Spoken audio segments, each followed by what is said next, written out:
നിങ്ങൾ എത്ര ശ്രമിച്ചിട്ടും പരാജയപ്പെട്ടിട്ടുണ്ടോ? കണ്ണാടിയിൽ നോക്കുമ്പോൾ നിങ്ങൾക്ക് നിങ്ങളെ തന്നെ അപരിചിതനായ ഒരാളെ പോലെ തോന്നിയിട്ടുണ്ടോ? ഇവിടെ ഞാൻ പറയാൻ പോകുന്നത് മരിയയുടെ കഥയാണ്.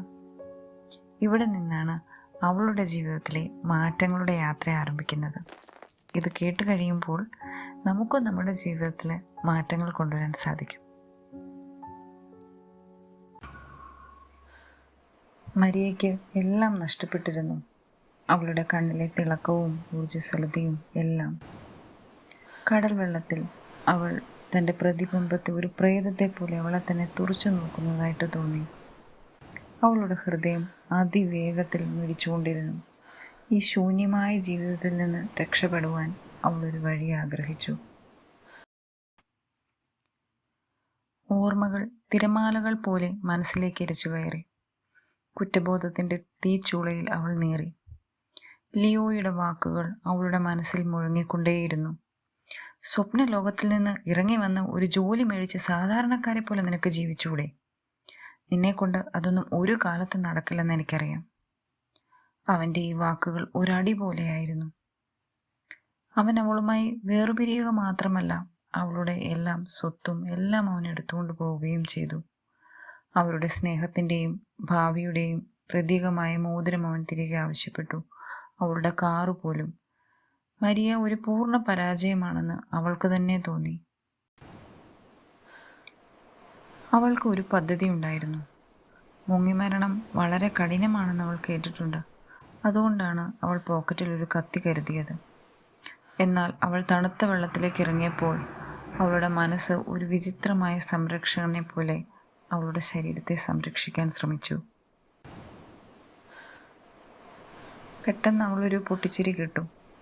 ചുറ്റും നോക്കിയപ്പോൾ അവൾ കണ്ടത് ആഘോഷിക്കുന്ന ആളുകളെയാണ്. എങ്ങനെയാണ് ഈ ആളുകൾ ഇത്ര സന്തോഷിക്കുന്നത്? അവൾക്ക് അവളോട് തന്നെ വല്ലാത്തൊരു ബുദ്ധിമുട്ട് തോന്നി. പെട്ടെന്ന് ഒരു തിരമാല അവളെ വീഴ്ത്തി. അവൾ തൻ്റെ ദുരിതാവസ്ഥയെക്കുറിച്ച് സ്വയം പരിഹസിച്ചു. അവൾ എഴുന്നേറ്റപ്പോൾ ഒരു മനുഷ്യനെ കണ്ടു.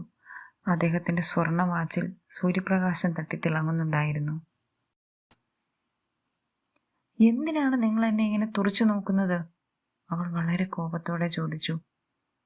അയാൾ ശാന്തനായി മറുപടി പറഞ്ഞു, നിന്റെ സമയം ഇതുവരെ ആയിട്ടില്ല. അവൾ അമ്പരന്നു പോയി. താൻ ആത്മഹത്യ ചെയ്യാൻ പോവുകയാണെന്ന് അവൾ അയാളോട് പറഞ്ഞു. പക്ഷെ അയാൾ അവളെ പരിഹസിച്ചില്ല. ശ്രദ്ധയോടെ കേട്ടു. അവൾ സന്തോഷിക്കുന്ന ദമ്പതികളെയും മനോഹരമായ വീടുകളെയും നോക്കുന്നത് താൻ കണ്ടുവെന്ന് അയാൾ പറഞ്ഞു. അത് സ്നേഹവും സമ്പത്തും ഇപ്പോഴും അവൾ തീവ്രമായി ആഗ്രഹിക്കുന്നു എന്നതിൻ്റെ തെളിവാണ്. അവളുടെ സ്വപ്നങ്ങളുടെ കാതൽ ഇപ്പോഴും ജീവനോടെ ഉണ്ടെന്ന് അയാൾ മനസ്സിലാക്കി. അയാൾ അവൾക്കൊരു വാഗ്ദാനം നൽകി, ഒരു ലൈഫ് ബാക്ക് ഗ്യാരണ്ടി. ഒരു നല്ല വീട് വാങ്ങാനും ആത്മാർത്ഥമായി സ്നേഹിക്കുന്ന ഒരു പങ്കാളിയെ കണ്ടെത്താനും ഞാൻ നിനക്ക് വഴി കാണിച്ചു തരാം. പക്ഷേ അതിനുവേണ്ടി ആത്മഹത്യ ചെയ്യാനുള്ള നിന്റെ പദ്ധതി 91 ദിവസത്തേക്ക് നീ മാറ്റിവെക്കണം. അവൾ മടിച്ചു നിന്നു. വീണ്ടും പ്രതീക്ഷയുടെയും സ്വപ്നങ്ങളുടെയും ലോകത്തേക്ക് തിരികെ പോകുവാൻ അവൾ ഭയപ്പെട്ടു. പക്ഷേ അവളുടെ ഉള്ളിൻ്റെ ഉള്ളിൽ പ്രതീക്ഷയുടെ ഒരു ചെറിയ വിത്ത് വളരുവാൻ തുടങ്ങി. അവൾ എഴുന്നേറ്റ് അയാളെ നോക്കി. അതെ, എനിക്ക് സാധിക്കും എന്ന് പറഞ്ഞു. ഒരു പിതാവിനെ പോലെ അയാൾ അവളുടെ തലയിൽ കൈവച്ചു. അവൾക്കൊടുവിൽ സമാധാനം തോന്നി. ഇപ്പോൾ ഇത് മതിയായിരുന്നു. മരിയ ഒരു തീരുമാനമെടുത്തു. എന്നാൽ ഇനി എന്താണ് സംഭവിക്കുക? അവൾക്ക് തൻ്റെ ഭൂതകാലത്തെ അഭിമുഖീകരിക്കാനും ഒരു പുതിയ ഭാവി കെട്ടിപ്പടുക്കുവാനും കഴിയുമോ? ഈ രോഹിത് ആരാണ്? എങ്ങനെയാണ് അയാൾ ഈ യാത്രയിൽ അവളെ നയിക്കുക? 91 ദിവസത്തെ മാറ്റം എന്ന സീരീസിലെ അടുത്ത അധ്യായത്തിൽ നമുക്കിതെല്ലാം കാണാം.